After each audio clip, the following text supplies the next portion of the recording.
Ousmane Sembène is regarded as the most influential director of African cinema. Lauded by his contemporaries and those who came after him, his works have left a lasting impression on millions. Sembène was born January 1st, 1923 in the Casamance region of Senegal. He started his career with literary works which addressed the racial and economic oppression of the French colonial government, but later turned his criticism towards the corrupt African elites, most prominent in his novel Xala and the subsequent film of the same name. It is important to note that Sembène's shift from novels to films was a deliberate move in his activism. In Sembène's own words, he believes cinema is like an ongoing political rally with the audience.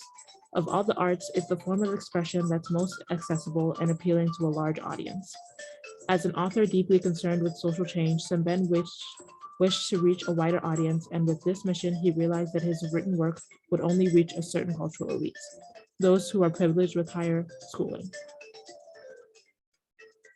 Hello was released in 1975, the title being the Wolof word for temporary sexual impotence. Senegal has finally won independence from France, and the white members of the Chamber of Commerce have been thrown out. The People's Revolution of African Socialism begins as the Black businessmen fill these empty seats, only to take enormous bribes that ensure the whites will secretly remain in power. The narrative follows El Hajj, a businessman in Senegal and a prominent member of the post-colonial political body in Senegal. With newly lined pockets from French elites and his rising businesses, he decides to take on a third wife. On the night of his wedding, however, he is unable to consummate the marriage and fears he has been cursed with Hala.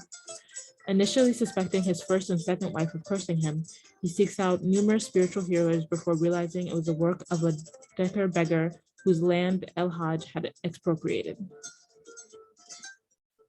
The character of El Hajj represents the corruption of African elites post-colonial rule. One could say that political leaders are meant to bring about change and prosperity, much like a marriage in a traditional sense is meant to bring about an offspring. El Hajj being cursed by the very citizens that are being disenfranchised due to the bribery of government officials in such a specific way is meant to emphasize that there is something inherently broken with that system of governance. El Hajj being a man who can't sexually perform implies an inherent deficit. On a larger scale, a government that cannot function effectively without being manipulated by foreign powers is just as deficient.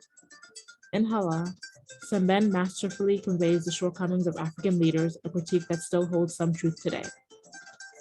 Personally, this film solidifies why Sembène is so revered in the world of African cinema. In a way, Sembène used Hala as a cautionary tale against the trend he foresaw in African leaders.